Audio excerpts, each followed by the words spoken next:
welcome to Excuse Me, Mind Your Business as you mind the business of life. I'm Johnnie Lloyd, your host, and as you know, we use this channel to do actionable, practical steps in life. And I want to introduce Dr. Berry, our special guest today. And so I'm actually Johnny's daughter, and we just finished reviewing Brené Brown's special Call to Courage. And we're going to have links to some other content from this channel, but then also, because before you watch the special, I really recommend that you watch her videos. I really recommend that you start with watching her video on vulnerability and then to take a look at her video on shame before watching the special, because you'll almost feel like an insider. Yeah. Like you have heard something new, or you'll kind of have a better idea of what's going on and what she's talking about in the special. And if you don't already know, Brené Brown is known for vulnerability and talking about shame and talking about how that relates to people. I personally am a clinical psychologist. I work with children and families, and I got so much from hearing from her and watching the special. I actually got to see her live years ago at a conference in DC that I go to every year, and she's just absolutely phenomenal. And so we wanted to take this time to just talk about our perspective, and this is really vulnerable for me, so her talk is on vulnerability and me even being here on this channel. So I edit the videos. I'm big at being behind the scenes. I never ever wanted to be in front of the camera. Before we even recorded today, I was talking to my mom about when I was a little kid. We have it on tape that I shared the announcements for my middle school, Bitburg Middle School, and I was eating the whole time. And so it's just crazy how those little things just stick with you. But we're going to be talking about that special from a mother's perspective, because there are so many different ways. Like, she just is so relatable that it relates to business, it relates to just so many different things. Yeah, and the thing about it is, and the reason that she's asking you to look at the tapes in a specific order is because, number one, you're going to get the greatest impact. And this is what, remember, actionable, practical steps. So by you following that procedure, you're going to gain or garner the best you can out of this. This is so powerful, and it's going to cause you to think. And when we look at, she was just talking about how she sat in the back, and this is so vulnerable for her, because typically she says, no, you go ahead out there, you do it. However, in some regard, it causes us, things happen in our life that cause us to shift from one thing to another, to cause us to go from great to greater, to go and become more vulnerable in different areas of our life. So me being her mother is really powerful. For one of the first time for her to be on YouTube is to be with me. And this is just such an awesome opportunity. I am so proud of her anyway. However, she didn't start off like this, y'all. I just want y'all to know. She didn't start off like this. She is really talking about, really.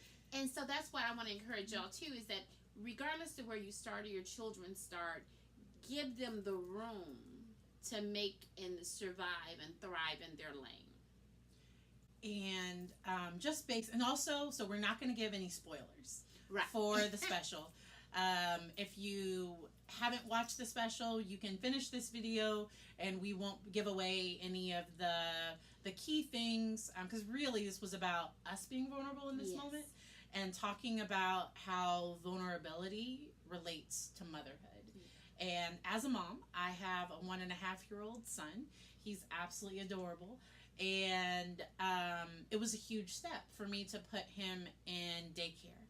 My mom actually had him for the first 1.5 years of his life. My plan was 2 years. Maybe in the back of my mind, I was planning a little bit longer. But she contacted me about a month or two before it was time to put him into care and said, hey, I need you. Some things are happening in my life. She's now a certified John Maxwell speaker, and she's certified in, what are all your trainings? What all do you do? Napoleon Hill. The thing about it is, and even with her having her doctorate, what I'll say is this: we're lifelong learners, and we want to encourage you to do the same, because you get two opportunities in life. You get a chance to stay where you are and be stagnant, or you get a chance to grow. So if you're watching this video, and we know you are, then you get a chance to grow from other people's experience. And that's one of the things for Dr. Brown that she brings up, not as a spoiler, but one of the things I actually got out of it, how life allows us to grow. So that's what I'm getting. How does that relate to you? You know, the interesting thing for me is that sometimes for me, especially right now, my life is doing this, enlarging, and I'm trying to hold back and keep myself small and keep myself somewhere that I feel safe, instead of me launching out into the deep. And in my heart, I know that I was created for the deep. I know I was created for the deep, and that's part of my passion, and that's part of my purpose. However, there are some things that happen when you go out into the deep. You know what I mean? You know, you have to be codependent sometimes on other people, and I'm one of those people that I help other people, but I typically don't ask for people to help me. So that's one of my things. And that's interesting that you say that, because that's what daycare was for me. And trusting my child to someone else was huge. But the thing that I love in opening that door, and then my son going off to daycare, going from being with Gigi all day to going off to being in daycare, he's now getting outdoor time every day, and he absolutely loves being outside. His words he was only saying, he was right on track, but now, like, things are exploding for him. We're just seeing so much growth, and especially socially. And so, if I had kept him in his little bubble, I don't think that I think that would have limited his future growth, potentially. Right. And so. And the wonderful thing about that is that to grow causes us to stretch. As a parent, as a Gigi, as even with you, as a mother. I remember when you went off to Virginia Tech, and I was like, whoa, why can't she stay closer? Why can't she stay here with me? And then it was like, she went off to Virginia Tech, and she gained her own freedom, which was like, whoa, I'm not there to control it. So the thing about it is that even as a parent, I think we have to trust the process that our child has to go through. And no two children's process is the same. So if you have two children and they're in the same household with same parents, or you have two children and you're looking and they've been on the same track, you can't compare them, because each one of them thinks for themselves. And I think part of that is so powerful, because none of our processes, none of our pathways are the same. And what I tell people as the pusher, that's my nickname, as the pusher, I help people push past their fears into through their process to get to their profitability and their growth. And that's part of it, because you have to get to your destiny. You have to get to your purpose. And that's what I help people do. However, the process and the purpose, getting to the purpose, is not easy. It's not. Because I remember, and I'm going to tell a couple things. One is, when Patrice was growing up, I said, what do you want to, what do you want to do? What do you want to do? It was always, well, I want to be this and I want to be that. And I was so comfortable when she wanted to be like me. And then when she changed and said, no, I want to be a psychologist, I think that day I had to go into the other room and hold my chest like, what? Who told her that? How did that happen? And part of it is that suddenly she was thinking on her own. But even before that, she would say, I want to be a hairstylist. I never told her anything that she wanted to be was bad or it wasn't enough. I always wanted her to feel like whatever she did was going to be okay. Go ahead. But she also let me know, she always tried to push it to be, all right, so the way that you like to spend, or the way she pretty much told me I was expensive. And so you need to own a chain of salons, or you need to be a celebrity hairstylist. You need to, she was always trying to push the dream to be a little bit greater, to be a little bit bigger. But I feel like a lot of parents are, because I am as a parent, the idea of my child falling, the idea of my child failing, it brings up so many emotions. And it really takes a lot to put yourself out there and to let your kid be out there too. And we even talked, because my mom hasn't mentioned, because she I have an amazing father, but I was full-time with my mom, and so with that, a lot of the responsibilities for leading and guiding me fell, she took on a lot of that. And I have a husband that's helping out with the decisions that we have related to our son. And so in comparing that to a single mom, I can imagine that that's even more scary. I really encourage you to put your child out there in a safe way, not to where they're going to be hurt drastically, but to allow themselves to apply to that internship they're really afraid of, or to let them be away. Because the thing I liked about our relationship is that it was never codependent. Yeah. That you let me be me, you let you be you. You didn't give me information that I didn't need, and you were always respectful of my dad and of my that side of my family. Yeah, the thing about being respectful, and I encourage single parents, that even when the husband or the wife, because there's some single male parents as well, so don't talk bad about the other one, because Patrice, whether she wanted to admit it or not, she looks just like her dad. And so I said eventually she's going to find that out. But she always said, oh, she looks like my mom, she looks like my mom, through life. And I never said no to that. However, I never talked badly about him. However, one of the reasons I didn't do that is because early on I found out the pain that came through having a child that you can't be with. Because I became very, very sick during a season in my life, and I literally could not carry her, could not pick her up. So my father had to come and get her and take her to Ohio. That was 2,200 miles away. Just want to put that in perspective. And so she wasn't more than 4 months old. And so during that time, she was totally, for almost, I want to say 6 months or more, was with my parents. And when I felt that pain, I said, I'll never do that to another person. Now, I'm not recommending that you feel that pain, but however, I am saying be careful what we say about the other parent. Whether they're active or inactive in their life is not the key. The key is it took both of our DNA to create her. It takes both of your DNA to create the child that you love, that you honor. So don't speak badly about them.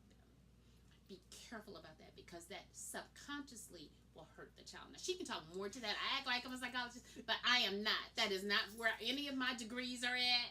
That's her thing. So she can talk more about that. However, I just want to encourage you to do that. And then the other thing she mentioned is I gave Patrice flexibility to be a critical thinker in the parameters or the boundaries that I created. I created a safe boundary, and it stretched me, but a safe boundary that might have been really large as she grew. However, it was within something, and I'll give you a good example. Her closet. Her closet. She went out, and I let her pick her own clothes out. There were some days that she looked really like... I have pictures. Yeah, she has pictures of things that she put on. But she was creating her own style. So she would go in the closet. Now, everything in the closet I purchased or I approved. So everything in the closet was legal, right? So then she went in the closet and got anything. Put shoes together. She wore dress shoes with this. She wore stripes and polka dots. She did it all. And she said, Mommy, don't I look cute? And I said, yeah. And so I said, do you like what you have on? She said, yeah. And she would go out in it. And some days she would come back and she says, Mommy, they didn't like what I had on. I said, do you like it? Hear what I said. I said, do you like it? And she said, yeah. I said, then rock it. Then, because it teaches children to be, help me.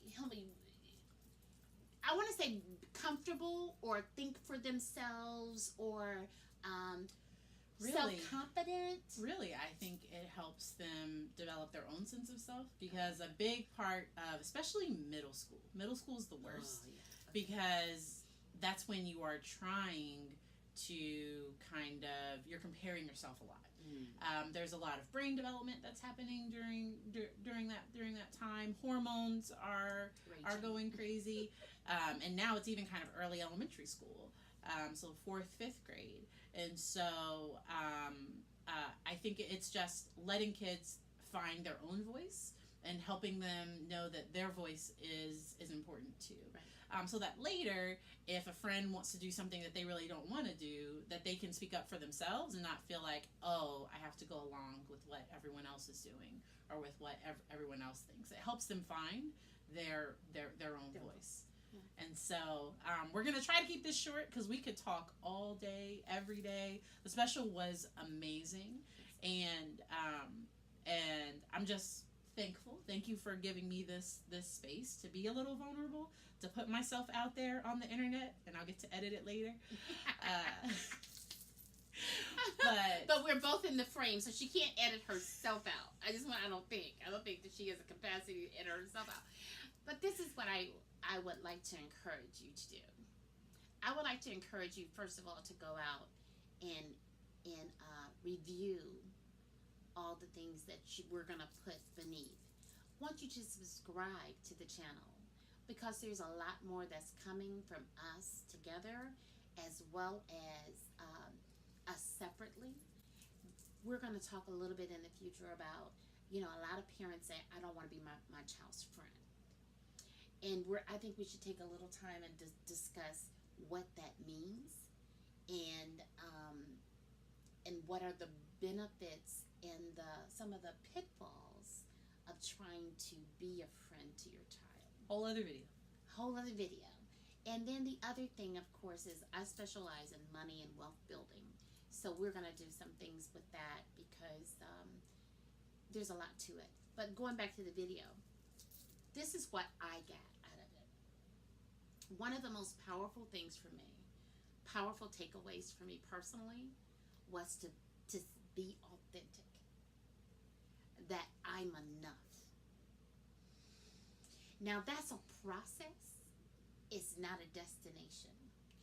But the person that I am right now before you is enough to accomplish whatever my next steps are. And I want to let you know that you are enough. That the person you are internally, when you do your self-review, when you do your self-assessment, when you check out who you were created to be, you're enough to accomplish all your goals, your aspirations that you have been given. It's just, will you be vulnerable? Will you step out of your box of comfort, your box where you control the things right here? Will you step above and out of it to stretch yourself beyond where you are today, to get to greater for your future? And that was one of the biggest takeaways for me. Nice. What was one of the biggest takeaways for you? I'm doing it. So to just put yourself out there, be vulnerable, and to not, I don't want to give anything away. So that's enough. We might have to do a spoiler video later, just depending on how this one goes. We might have to. Okay, spoilers. Listen, this is Johnnie, and we just want you to know that you're watching, excuse me, Mind Your Business, as you mind the business of your life.